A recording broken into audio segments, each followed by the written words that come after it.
बहुत सारे देख रहे हैं, नाला है आपके घर के सामने, सड़क है ही नहीं माना जाए तो, सिर्फ एक पतली सी गली है। तो किस तरह से कठिनाइयों का सामना करना पड़ता है आपको जाने आने में या फिर पढ़ाई करने में?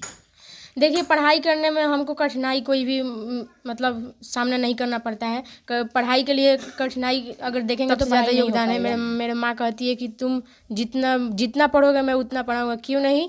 मतलब अगर कुछ बेचना भी पड़ जाए, खेत बेचना पड़ जाए, फिर भी मैं बाकी तुमको बच्चों को क्या पढ़ाऊँगा, कहना तुम चाहिए? सिर्फ पढ़ो। हम बाकी बच्चों को यही कहेंगे कि आप मतलब लगन से और मेहनत से पढ़ाई कीजिए, आपको भी ये मुकाम ज़रूर हासिल होगा।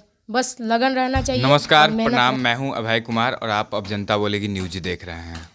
कल 3 बजे बिहार मैट्रिक परीक्षा का रिजल्ट घोषित किया गया। बहुत सारे बच्चों ने टॉप किया और जो बच्चे अच्छे मार्क्स लाए हैं हम उनके पास जा रहे हैं, इंटरव्यू कर रहे हैं। एक बच्चा हमारे साथ अभी मौजूद है जो हमें जो एग्ज़ाम चल रहा था उस टाइम हम कवर कर रहे थे कॉलेज के पास जा करके। उस टाइम एक बच्चा मिला हमें जो कि हम इसलिए यहाँ पर आए हैं। ये बच्चा 414 नंबर लाया है और ये 414 नंबर लाना कोई छोटी बात नहीं होती है। 400 प्लस का स्कोर खड़ा करना मैट्रिक पहला बोर्ड एग्ज़ाम होता है किसी भी बच्चे के लिए। सबसे बड़ी बात इस बच्चे की यही लगी थी हमें कि इसने साफ तौर पे कहा था हमें वहाँ पे ही कि मैं अच्छा स्कोर करूँगा।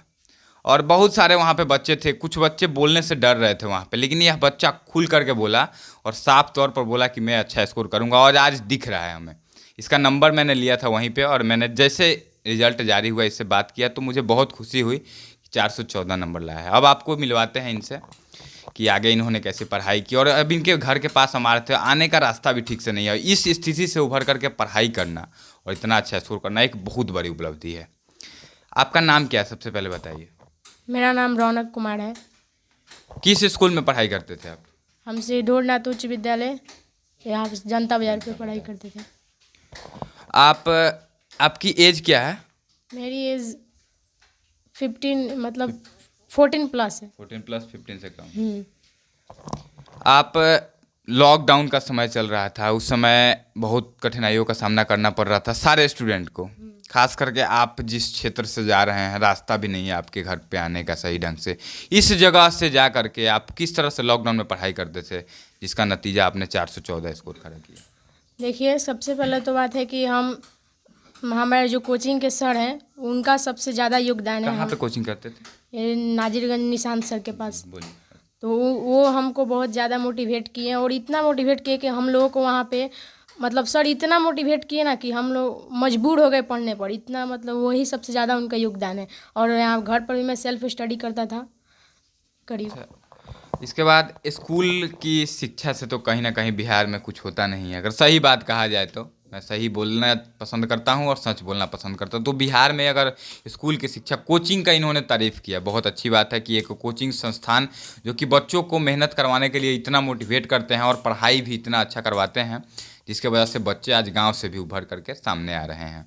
इसके बाद बताइए, आप किस तरह से पढ़ाई करते थे? घर पे कितना टाइम से पढ़ते थे? समय देख करके पढ़ते थे या फिर आप शेड्यूल तैयार करते थे कि इतना सिलेबस मुझे आज पढ़ाई करना है? किस तरह से पढ़ाई करते थे?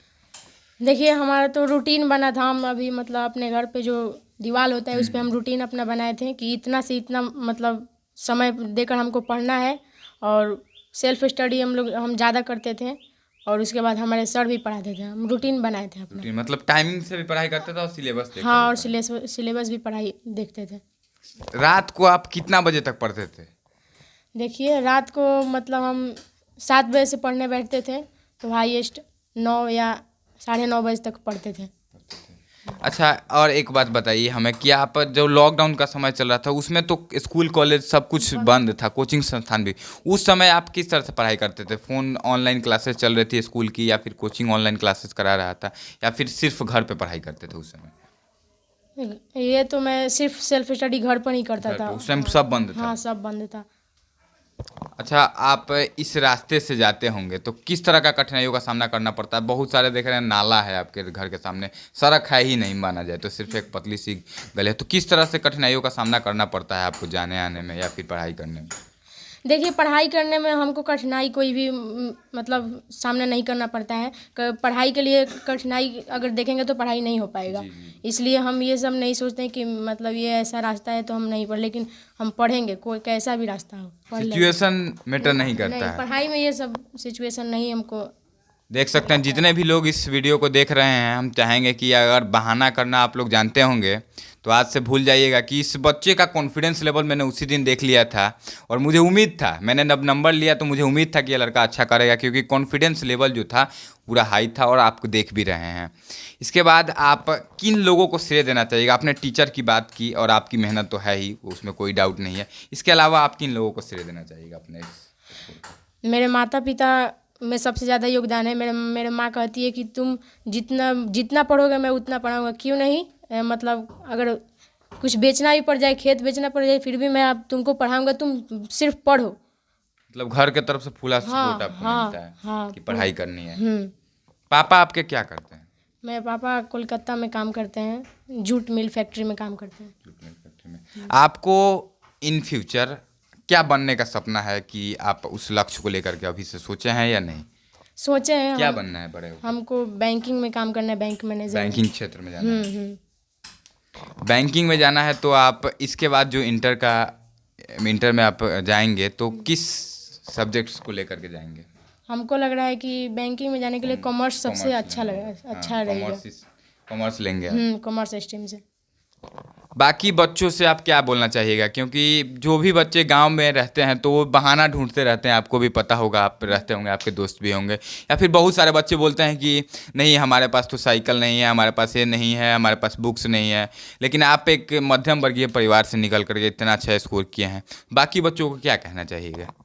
हम बाकी बच्चों को यही कहेंगे कि आप मतलब लगन से और मेहनत से पढ़ाई कीजिए, आपको भी ये मुकाम ज़रूर हासिल होगा। बस लगन रहना चाहिए और मेहनत रहना चाहिए और सेल्फ स्टडी भी ज़रूरी है। आपने लेकिन 414 नंबर आपने हासिल किया है तो बहुत बड़ी बात है। और इन्होंने बताया था हमें कि हम हर विषय में 90+ इन्होंने लिखा था। आपको उम्मीद के हिसाब से नंबर आया है या नहीं? उम्मीद के हिसाब से आया है, लेकिन कुछ कम हुआ है नंबर। कुछ कम हुआ है। चलिए, हिंदी में 91 है। हिंदी में सबसे हाईएस्ट नंबर किस विषय में? हिंदी में ही है, 91 है। आपका फेवरेट सब्जेक्ट कौन सा था? मेरा फेवरेट सब्जेक्ट मैथ था। मैथ को लेकर के बहुत सारे बच्चे डरते हैं, इसको लेकर के आपके टीचर कैसे पढ़ाते थे कि आपका फेवरेट सब्जेक्ट मैथ बना? और आपने मैथ में कितना नंबर आया आपका? 80 है। 80। तो मैथ आपको अच्छा लगता है? बहुत मस्त लगता है मैथ ही, हमको सबसे ज़्यादा अच्छा लगता है। 78 है संस्कृत में। चलिए, आपको बेस्ट विशेस फॉर फ्यूचर, और हम चाहेंगे कि बैंकिंग क्षेत्र में जाएं और आप आगे इंटर के एग्ज़ाम में भी इससे अच्छा नंबर लाएं, ताकि मैं आपको टॉप 10 में देखना चाहता हूं। आपकी कॉन्फिडेंस लेवल बहुत अच्छी लगी। आपको एक बार फिर से बहुत बहुत बधाई।